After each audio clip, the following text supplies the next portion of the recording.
Ok, hace unos meses atrás, una pareja de nuestra iglesia, que tiene un niño pequeño, se me acercó para comentarme que en la escuela donde estaba el niño, la maestra preguntó, ¿qué piensan ser, qué quisieran ser ustedes cuando sean mayores?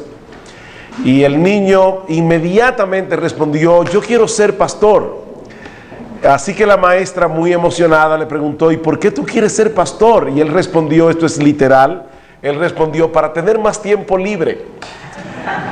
Bueno, yo espero que si algún día este niño llega a ser pastor, por la bondad y misericordia del Señor, sea por otra motivación.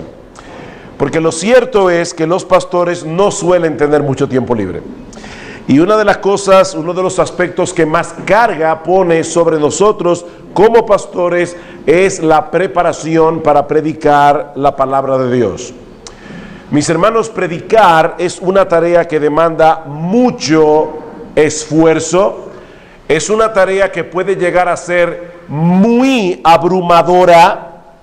Uno dedica horas y horas y horas durante la semana al estudio de las Escrituras para poder entender el significado del texto bíblico. Luego pasas unas cuantas horas más orando y pensando cuál es la mejor manera de comunicar eso que tú estudiaste de la manera más eficaz. Después de predicar en el día del Señor, estás exhausto física y emocionalmente. Y es muy probable que también te sientas muy frustrado porque el sermón no salió de la manera que tú esperabas. Tú fuiste al púlpito con mucha expectativa, pero el parto fue casi un aborto. Si tú no predicas regularmente, no sabes de lo que estoy hablando. Pero si tú predicas regularmente la palabra de Dios, yo estoy seguro que ya tú has pasado por esa experiencia. Eso es algo que Dios permite que los predicadores experimentemos cada cierto tiempo para que recordemos que en todo dependemos de Él. Ahora, ¿saben qué es lo más trabajoso de esto, lo más duro de esto? Que entonces llega el lunes y tú estás en cero otra vez para el domingo. La misma rutina, semana tras semana, mes tras mes, año tras año. Hay una definición popular de locura que dice que es hacer lo mismo una y otra vez esperando resultados diferentes. Bien, para pasarse predicando la palabra fielmente por varios años, eso requiere o tener un llamado del cielo o estar mal de la cabeza. Eso es lo que yo quiero poner en vuestras mentes. Y por si acaso, muchos de ustedes son jóvenes, con el paso del tiempo el trabajo no se hace más fácil, se hace más difícil. Porque a medida que pasan los años, tú te vas dando cuenta de la enorme importancia que tiene la predicación de la palabra, tienes más conciencia de lo que significa realmente hacer este trabajo para el cual Dios te llamó. Hay un pastor australiano que murió hace poco, se llamaba John Chapman, y él decía, para alentar a los predicadores, que la etapa más difícil de este trabajo son los primeros 50 años. Ahora, si a eso tú le agregas la hostilidad, la indiferencia que muchos sienten hoy hacia la predicación, la presión que tenemos los pastores y los líderes para que nos adaptemos al espíritu de la época y busquemos formas más novedosas, más atractivas para atraer a las personas a la iglesia, te vas a dar cuenta, mi amado hermano, que mantenerte en esta posición, haciendo lo que Dios quiere que tú hagas, exige poseer fuertes convicciones enraizadas en una correcta teología de la predicación. Todo el tiempo surgen nuevas ideas sobre cómo atraer a las personas a la iglesia y mantenerlas en la iglesia. Ideas que no se evalúan necesariamente sobre la base de la verdad de Dios revelada en su palabra, sino más bien en cuanto a los resultados que producen. Esa visión pragmática del ministerio siempre dará como resultado una devaluación de la predicación de la palabra. Spurgeon decía, a finales del siglo XIX, no pasará mucho tiempo sin que los predicadores serán sustituidos en las iglesias por payasos. Esa época ya llegó. Cuando el principal criterio para medir el éxito de una iglesia son las cifras de asistencia, cualquier cosa que atraiga a más personas será aceptada con los brazos abiertos. Es por eso, mis hermanos, que lo primero que vamos a hacer en esta mañana es examinar lo que yo he llamado una especie de ancla teológica de 3 ganchos. Un ancla teológica de 3 ganchos que nos ayudará a mantener la embarcación de nuestro ministerio en su lugar, no importa lo fuerte que soplen los vientos del pragmatismo o cualquier otro vendaval que arremeta contra ella para movernos hacia otras playas más populares. Así que vamos a ver un ancla teológica de 3 ganchos. El primero de estos ganchos es: Dios ha hablado y Él actúa hablando. Recuerden, hermanos, estamos viendo convicciones teológicas que son las que nos van a mantener predicando la palabra año tras año, año tras año, año tras año, no importa el resultado que eso traiga. El primer gancho de esta ancla teológica es: Dios ha hablado y Él actúa hablando. Mis hermanos, permítanme hacerles una pregunta. ¿Por qué insistir en seguir predicando la palabra y esforzarnos por hacerlo cada vez mejor si el mundo parece no estar interesado en escuchar? ¿Por qué? Bueno, algunos podrían responder: porque Dios lo ha mandado. Y ciertamente esa es una buena respuesta. Pablo le ordena a Timoteo en 1 Timoteo capítulo 4, versículo 2. ¿Qué le ordena a Pablo? Predica la palabra. ¿Ustedes están tímidos o es que no se permite hablar en la clase? En esta clase se puede ser interactivo. Esto es una prediclase. A veces voy a predicar, a veces voy a dar clases. Pero ok, 2 Timoteo capítulo 4, versículo 2. Timoteo, te encarezco delante de Dios y del Señor Jesucristo, que juzgará a los vivos y a los muertos en su manifestación y en su reino, que prediques la palabra. Y más adelante vamos a hablar un poco más acerca de este tema. Ahora, yo todavía quiero insistir en la pregunta. Bien, debemos predicar porque Dios nos ordena hacerlo. Pero ahora yo pregunto, ¿y por qué Dios nos ordena hacerlo? ¿Por qué Dios nos ordena en su palabra que prediquemos su palabra? ¿Por qué es el medio de salvación? Yo creo que una de las mejores respuestas que yo he leído acerca de esta pregunta es la declaración de Jonathan Leeman, editor del Ministerio de 9 Marcas, que me imagino que ustedes conocen, el Ministerio de 9 Marks. Él dice: la razón es porque la palabra de Dios es la fuerza más poderosa del universo. Esa es la razón. La palabra de Dios es la fuerza más poderosa del universo. Si estuviéramos en un lugar abierto, yo les diría: hermano, mira a tu alrededor todo aquello que no haya sido creado por manos humanas, y tú verás una demostración de lo que Dios es capaz de hacer por medio de su palabra.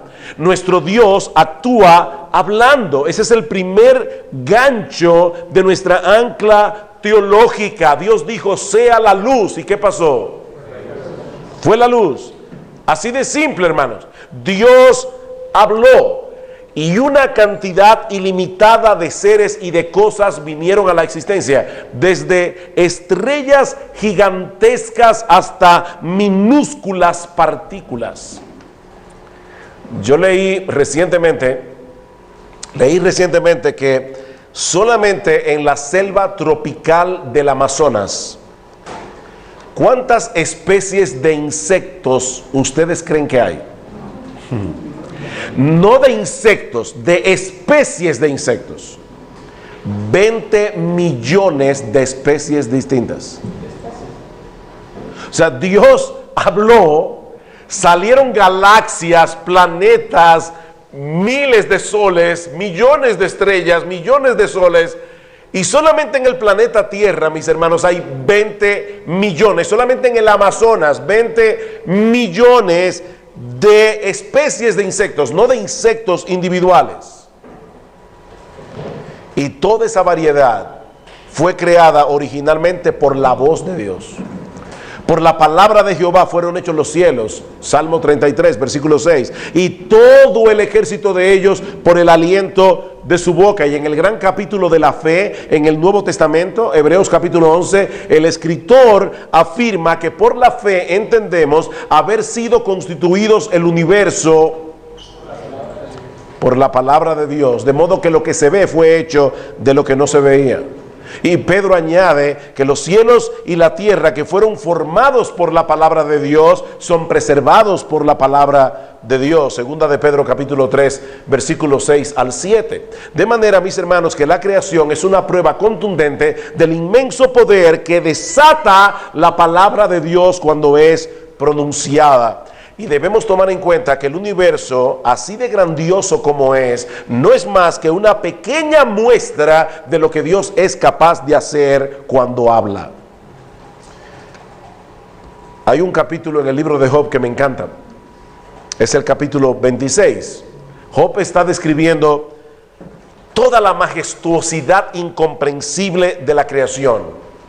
Y después declara que todas estas cosas son solo los bordes de sus caminos, y cuán leve es el susurro que hemos oído de él, pero el trueno de su poder, ¿quién lo puede comprender? ¿Ustedes escucharon eso, hermanos? Dios susurró y salió el universo. ¿Ustedes se imaginan lo que hubiera pasado si a Dios se le hubiera ocurrido tronar? Ahora bien,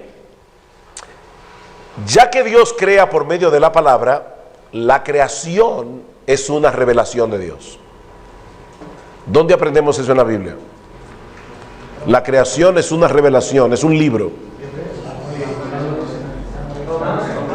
Salmo 19, los cielos cuentan la gloria de Dios, el firmamento anuncia la obra de sus manos, un día emite palabra otro día. Ustedes conocen el texto. ¿Qué otro pasaje pudiéramos citar?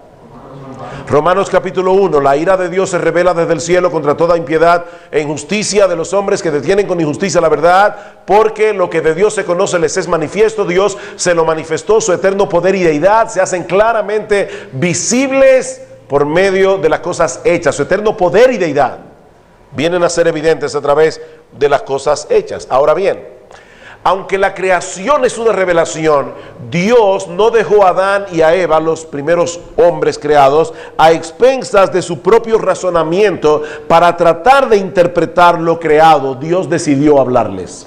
Y ahora aprendemos algo más. Dios crea por medio de su palabra, pero aprendemos también que Dios se comunica al hombre por medio de palabras. Dice que en Génesis capítulo 2 que Dios colocó al hombre en el huerto del Edén y le habló, le dijo: de todo árbol del huerto podrás comer, mas del árbol que está en medio del huerto no comerás. Le dio órdenes muy específicas. Dios llamó a Adán y le dijo: ponle nombre a los animales. Y vemos que después de la caída, dice que Jehová Dios se paseaba por el aire, el aire del huerto. Dios se paseaba en el huerto. Dios decidió hablar con el hombre. Adán y Eva escuchaban su voz y debían responder a Dios con adoración y en obediencia. Lamentablemente nosotros sabemos que no tardó mucho tiempo sin que otro intérprete de la realidad entrara en escena, y fue cuando nuestros primeros padres tomaron la decisión de desobedecer la voz de Dios. En ese momento, mis hermanos, Dios pudo haber tomado la decisión de guardar silencio. Dios pudo haber tomado la decisión de dejar al hombre perdido en su condenación, pero no lo hizo. Desde el mismo momento en que Adán y Eva comieron de la fruta prohibida, ¿qué hizo Dios?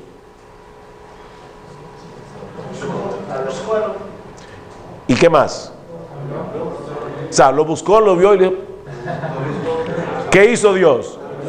Hablar otra vez. O sea, Dios habla antes de la caída, se comunica con el hombre, Dios busca al hombre, como dice nuestro hermano, pero Dios decidió hablarle otra vez. Y hermanos, eso es una gran misericordia. Eso es una gran misericordia. Dios hizo oír su voz en el huerto, trayendo juicio sobre el pecado y prometiendo al mismo tiempo la bendición de su gracia. Dios prometió a Adán y Eva en Génesis capítulo 3, versículo 15, que Él le enviaría a un redentor nacido de mujer, un ser humano, que habría de herir mortalmente a la serpiente en la cabeza. Y más adelante, en cumplimiento de esa promesa, Dios creó un pueblo del cual vendría ese hombre. Otra pregunta: ¿y cómo creó Dios ese pueblo? Hablando. Dios crea el universo hablando. Dios se comunica con el hombre hablando. Dios crea un pueblo para redimir a la raza caída hablando. Dios llamó a Abraham a dejar su tierra y su parentela para hacer de él una gran nación, a través de la cual serían benditas todas las familias de la tierra. Génesis capítulo 12. Ese llamado marcó el inicio de la nación de Israel en la historia. Unos años más tarde, Dios hizo un pacto con Abraham. ¿Recuerdan? Génesis capítulo 15, Dios le promete una descendencia más numerosa que las estrellas del cielo y que la arena del mar. Ahora, recuerden, mis amados hermanos, que Abraham y Sara no podían tener hijos. Y Abraham tenía, ¿verdad?, como 30 años y Sara 25. No, eran dos viejos. Bueno, cuando lo llamó, Abraham tenía como 75 y Sara más o menos como 65 años de edad, pero Dios consideró que todavía eran demasiado jóvenes, así que lo dejó esperar 25 años más. Así que ya cuando Abraham tenía 100 años y Sara 90 años, ustedes se pueden imaginar, ¿verdad?, Sara llegando al hospital de maternidad, y dice, la enfermera le pregunta: ¿vino a visitar a su bisnieta que está dando a luz? No, yo estoy embarazada. Por eso es que Isaac se llama Isaac, porque Isaac significa risa. Cualquiera se hubiera reído, ¿verdad? Bueno, el punto es que Abraham y Sara no podían tener hijos, pero Dios habló. ¿Ven el punto? Dios lo prometió, y cuando Dios habla, las cosas ocurren. Las mujeres salen embarazadas cuando Dios habla. Aunque tengan 90 años y aunque el hombre tenga 100, Dios habló. Así que, hermanos, fue por medio de la palabra de Dios que el pueblo de Dios fue creado. Dios crea y recrea con la palabra de Dios. Santiago capítulo 1 versículo 18. Él de su voluntad nos hizo nacer por la palabra de verdad, para que seamos primicias de sus criaturas. Y en primera de Pedro capítulo 1 versículo 22 dice que fue por medio de la semilla de la palabra de Dios que nosotros nacimos de nuevo. Es la palabra de Dios. Pocos pasajes de las Escrituras nos muestran esa realidad de una forma tan memorable como el capítulo 37 del libro del profeta Ezequiel. ¿Ustedes recuerdan el pasaje? Estando en el exilio babilónico, Dios le mostró a Ezequiel una visión terrible acerca de la condición espiritual en la que se encontraba la nación en ese momento de la historia. En Ezequiel 37:1, la mano de Jehová vino sobre mí y me llevó en el espíritu de Jehová y me puso delante en medio de un valle que estaba lleno de huesos y me hizo pasar cerca de ellos por todo en derredor, y aquí que eran muchísimos sobre la faz del campo, y por cierto, secos en gran manera. Lo que Ezequiel estaba viendo era una escena de total desolación. Es como un gran campo de batalla lleno de cadáveres, donde no hay un solo sobreviviente que pueda enterrar a sus camaradas muertos. ¿Alguna vez tú has visto esas imágenes de las fosas comunes que aparecen después de la Segunda Guerra Mundial? ¿Llegaron a ver esas imágenes? Bueno, eso fue lo que vio Ezequiel, solamente fue un valle entero, lleno de huesos. Pero entonces Dios quiere poner a prueba la fe del profeta. Hijo de hombre, ¿recuerdan la pregunta de Dios?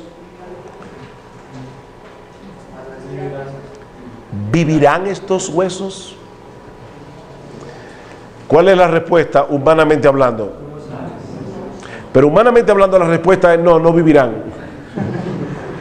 ¿Vivirán esos huesos? No, eso es imposible. Por supuesto que no.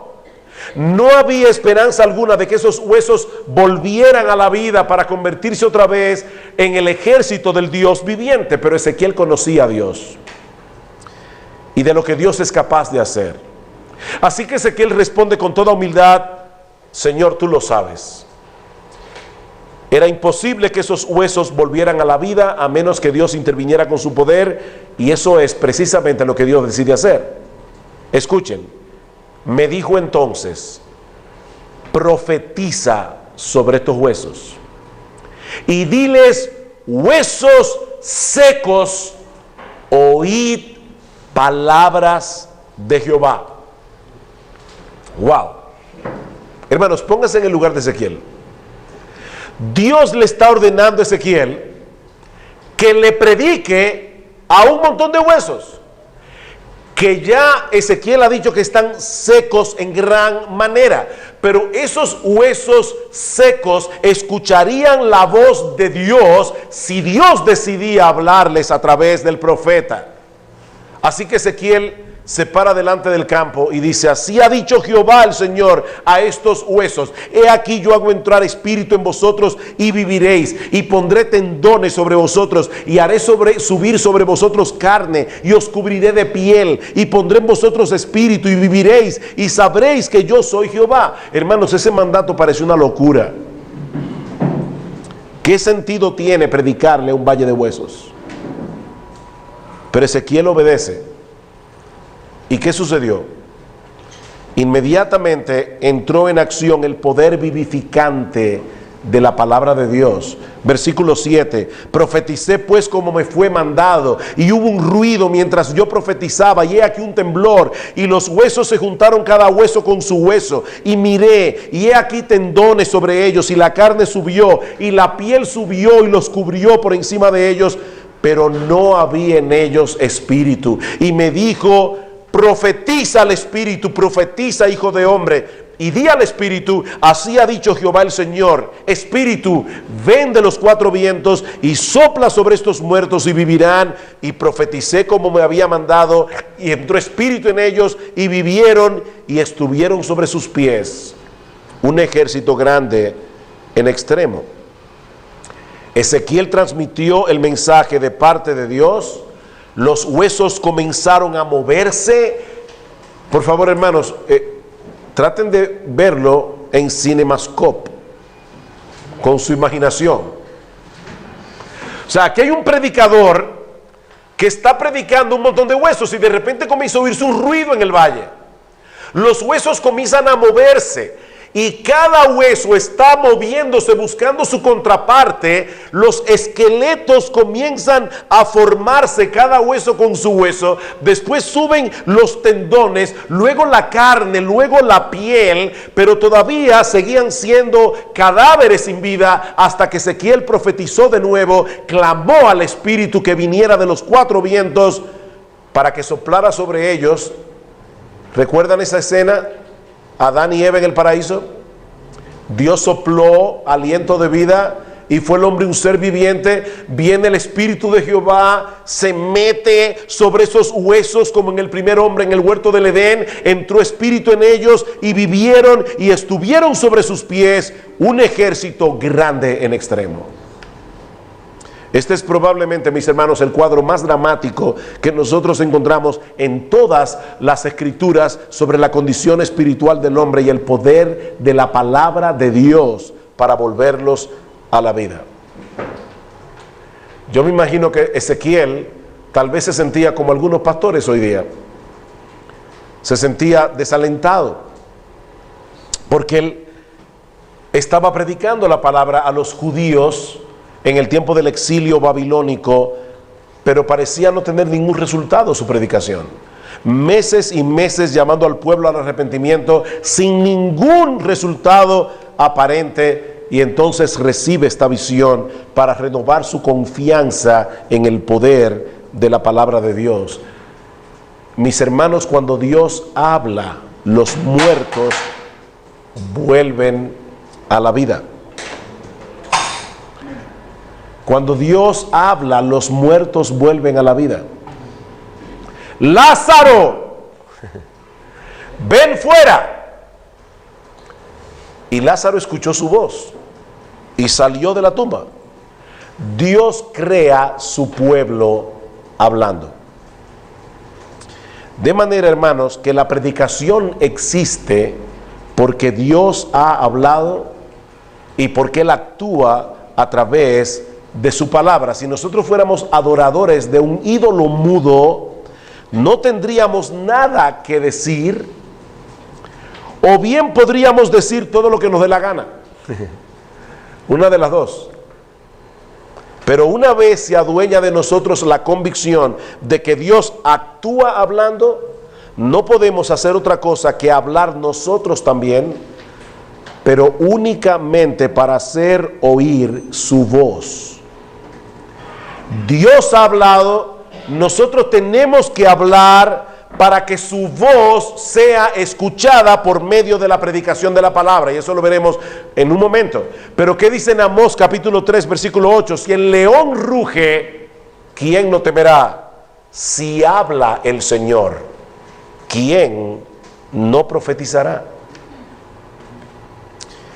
Hay un libro sobre predicación escrito por Mark Dever y Greg Gilbert, y ellos dicen que hay muchas personas hoy día que ven la predicación como una tiranía que despersonaliza y deshumaniza a los oyentes.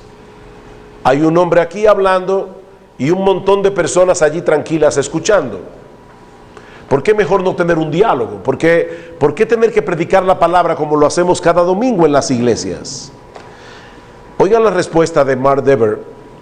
El sermón es en realidad un símbolo preciso y poderoso de nuestro estado espiritual por un lado y de la gracia de Dios por el otro. El hecho de que un hombre hable la palabra de Dios mientras los otros escuchan es una representación de la bondadosa autorrevelación de Dios y de nuestra salvación como un regalo. Siempre que Dios habla con amor a los seres humanos es un acto de gracia. No lo merecemos, no contribuimos en nada a ello. El acto de predicar es un símbolo poderoso de esa realidad. Nosotros no estamos aquí dialogando con los pecadores. Nosotros estamos aquí para que ellos escuchen la voz de Dios.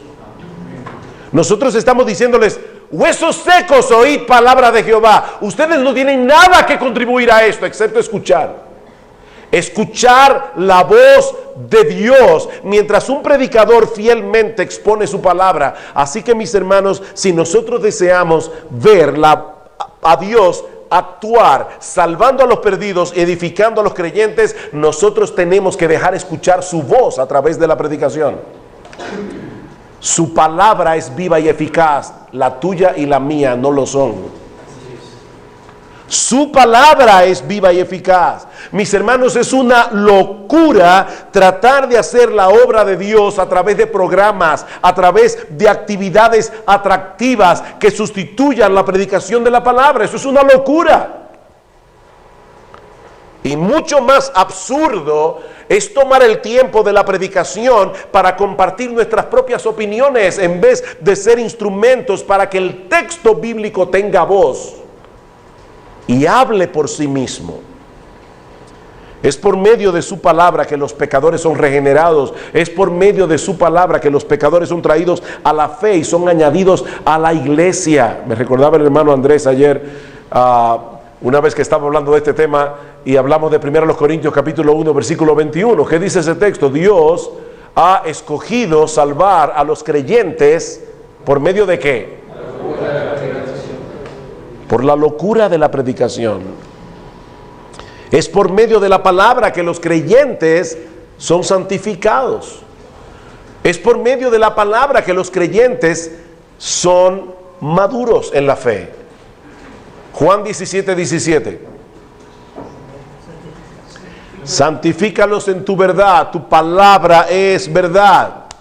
Hechos 20:32, ¿qué le dice Pablo a los ancianos de Éfeso? Os encomiendo a Dios y a la palabra de su gracia, la cual tiene poder para sobreedificaros. Vimos en la conferencia, ahora en la convención, Efesios 4:11, Dios dio pastores y maestros. ¿Para qué? Para que equipen a los santos a través de la predicación, son pastores y maestros, para que ellos hagan la obra del ministerio. Maridos, amad a vuestras mujeres, así como Cristo amó a la iglesia y se entregó por ella para santificarla, habiéndola purificado ¿por medio de qué? Del lavamiento del agua por la palabra, por la palabra. Primera de Pedro capítulo 2, versículo 1 al 3, desechando toda inmundicia, abundancia de malicia, desead como niños recién nacidos la leche espiritual no adulterada, para que por medio de ella crezcáis para salvación, si es que habéis gustado la benignidad del Señor. Así que mi hermano amado, recuerda, la palabra de Dios es la fuerza más poderosa del universo. Amén.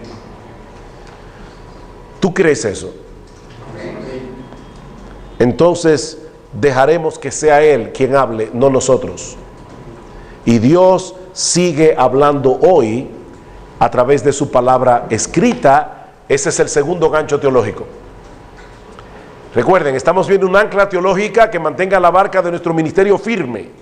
Aunque los vientos del pragmatismo soplen, aunque la iglesia que está al lado nuestro esté creciendo y la nuestra no, y aquellos tienen títeres y tienen payasos y tienen danzas y tienen muchísimas cosas, y tú estás allí fielmente predicando la palabra y aquella iglesia llena de gente,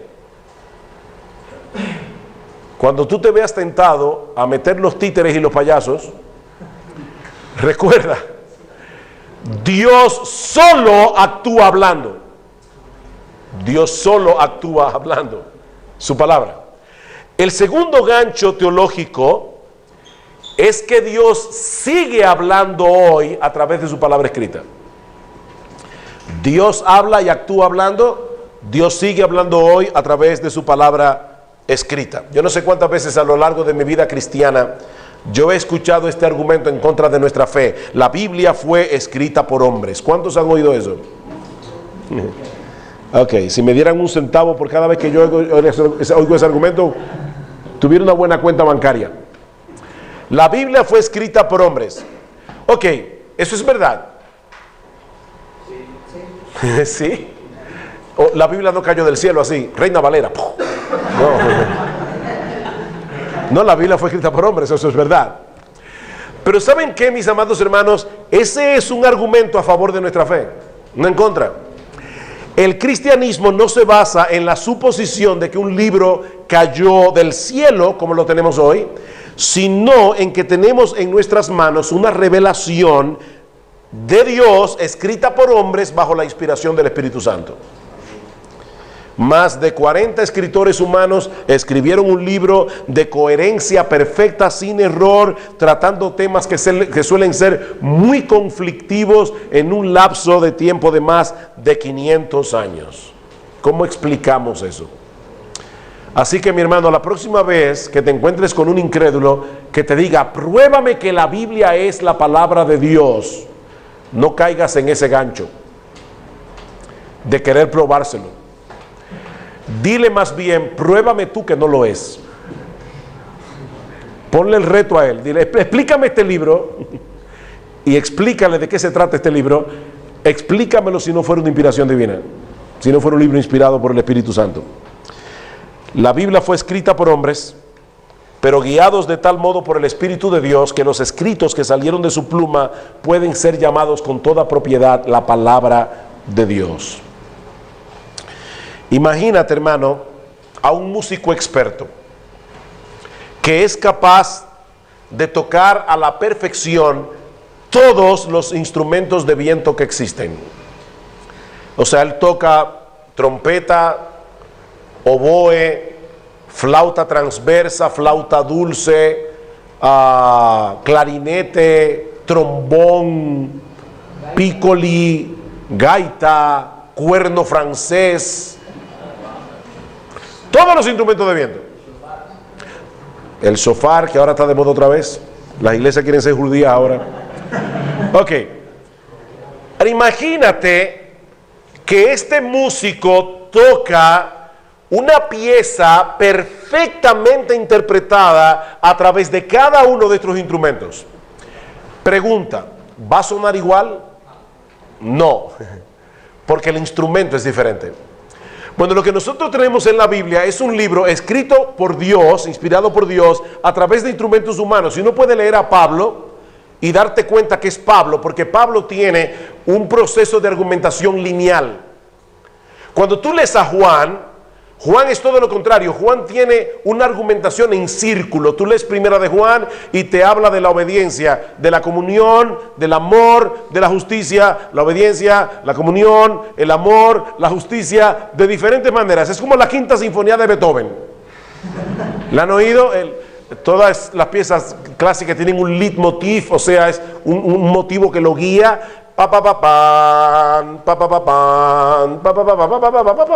El mismo para papá, pero de varias maneras. Ok, pero Primera de Juan es algo así, es muy diferente a Pablo, porque el instrumento musical es diferente, pero la pieza que sale del instrumento es perfecta. Es perfecta porque es la palabra de Dios. Ahora bien, mis hermanos, no todas las palabras de Dios quedaron registradas en la Biblia, ¿verdad que no? Dios ha hablado mucho a través de toda la historia, pero no todo quedó registrado aquí. Lo único que quedó registrado en este libro es aquello que Él quería preservar para las generaciones futuras. De manera que cuando Dios habló lo que está registrado en la Biblia, como dice un autor, Él tenía dos auditorios en mente, y esto es muy importante. Él tenía en mente la generación que estaba allí en ese momento, pero también tenía en mente las generaciones futuras que vendrían después, tú y yo. Romanos capítulo 15, versículo 4. Dice Pablo que lo que está escrito para nosotros se escribió, para que por la consolación de las Escrituras tengamos esperanza. Primera de Corintios dice, estas cosas les acontecieron a ellos, pero están escritas para nosotros, los que hemos alcanzado los fines de los siglos. Génesis 12, cuando Dios llamó a Abraham, en Génesis capítulo 12, ¿quién fue el receptor original de ese llamamiento? Ustedes son inteligentes. Esto es como de qué color es el caballo blanco de Napoleón. Blanco, ¿verdad? Entonces, ¿quién fue el receptor original del llamamiento de Abraham? Wow, 100 sacaron. Ok. Ese llamamiento de Dios a Abraham fue lo que le dio contenido a la fe de Abraham. Sin embargo, dice Peter Adams, esas palabras iban a ser más relevantes para las generaciones venideras que para el mismo Abraham. El llamamiento de Génesis 12. Esas palabras iban a ser más relevantes para la descendencia física de Abraham en el Antiguo Testamento, iba a ser más relevante para el Señor Jesucristo e iba a ser más relevante para todos los que llegarían a creer en el Señor y viniendo a ser de esa manera descendientes de Abraham. Gálatas capítulo 3. Así que, mis hermanos, la inspiración hace posible, de verdad, hermano, yo sé que estamos cansados después de la convención, pero esto es importante. La inspiración hace posible que las palabras vivas de Dios sigan hablando hoy a través de todas las épocas, más allá del marco histórico en que fueron pronunciadas originalmente. De manera que en las Escrituras, en la Biblia, no solo tenemos un registro de lo que Dios habló hace miles de años. En la Biblia tenemos un registro de lo que Dios sigue hablando. De lo que Dios sigue hablando.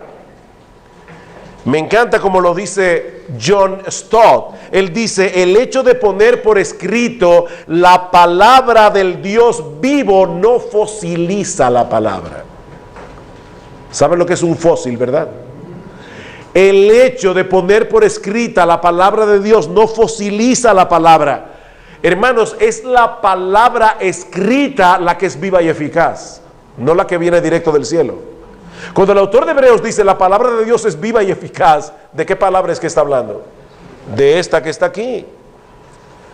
John Stott dice al respecto: las escrituras son mucho más que una colección de documentos antiguos en que se preservan las palabras de Dios. No se trata de un museo en que la palabra de Dios se exhibe detrás de un vidrio como un fósil o una reliquia. Por el contrario, es una palabra viva dirigida a personas vivas que provienen del Dios vivo.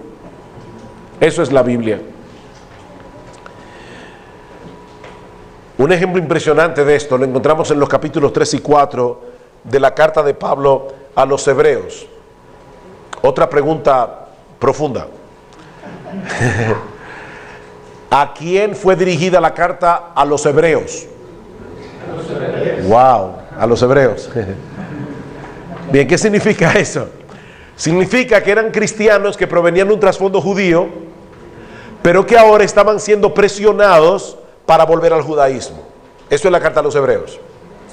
Y el autor de la carta les dice en el capítulo 3, por lo cual, oigan cada palabra de este texto, por lo cual, como dice el Espíritu Santo, si oyereis hoy su voz, no endurezcáis vuestros corazones como en la provocación, en el día de la tentación en el desierto, donde me tentaron vuestros padres, me probaron y vieron mis obras 40 años. Ok, ahora la pregunta no va a ser tan fácil como la que yo acabo de hacer. ¿Dónde dice eso la Biblia? Salmo 95. Salmo 95. Ok, muy bien, gracias. ¿Y de qué está hablando el Salmo 95? De un evento histórico que ocurrió ¿cuándo?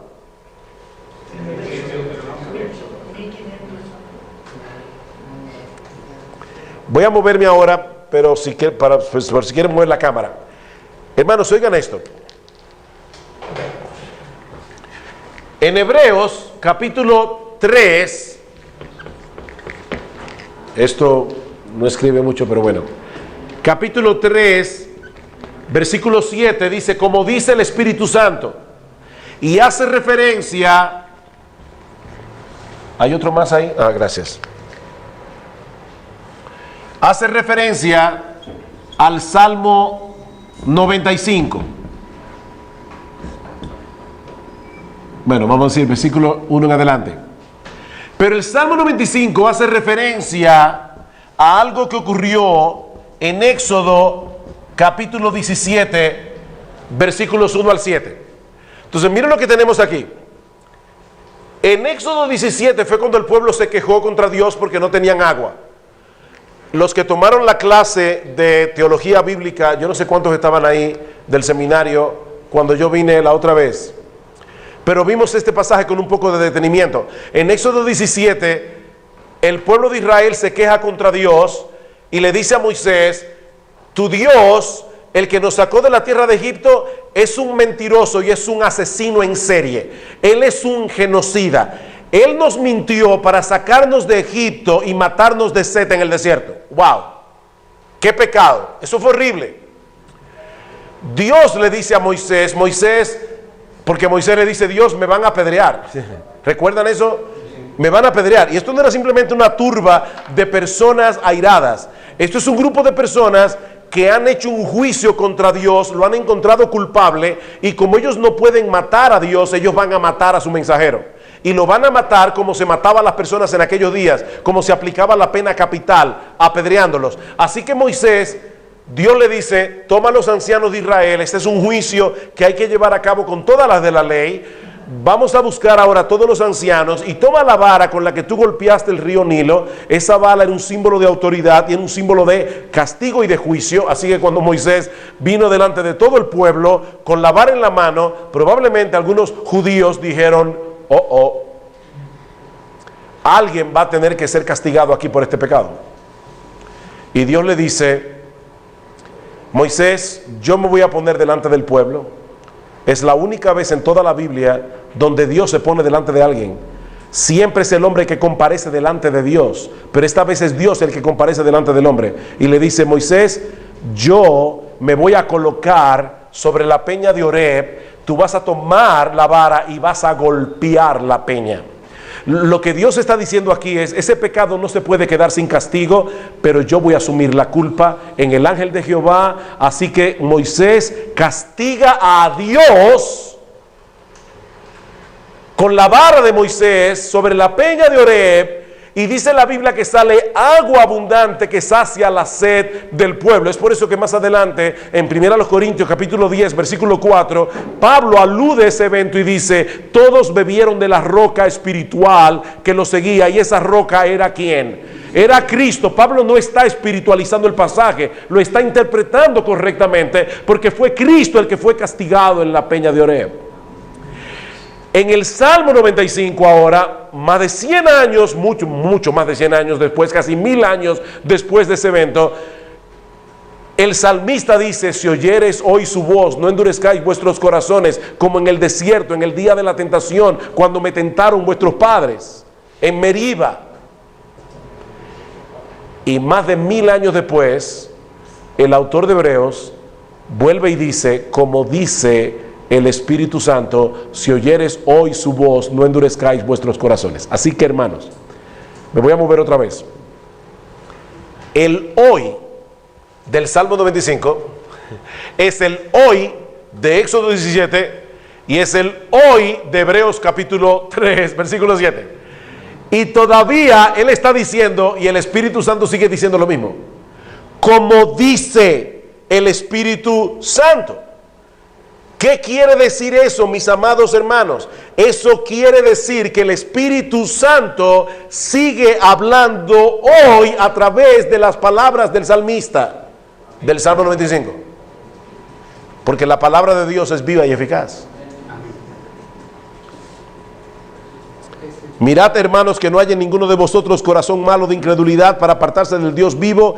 Antes exhortaos los unos a los otros, entre tanto que se dice hoy, para que ninguno de vosotros se endurezca por el engaño del pecado. Han pasado casi 2000 años desde que la carta de los Hebreos fue escrita y más de 3500 años del incidente original en el desierto, pero Dios sigue advirtiéndonos hoy a través de la palabra inspirada para que no nos apartemos de él. Es por eso que John Stott dice que la palabra, la Biblia, es Dios predicando. Este libro, mis hermanos, es un sermón de Dios. Y es un sermón que nunca pasa. La Biblia es Dios predicando. De manera, hermanos, que la inspiración no fosiliza la palabra de Dios. Y estoy terminando. Como decía hace un momento, la inspiración preserva la palabra para que Dios continúe hablando hoy a través de ella.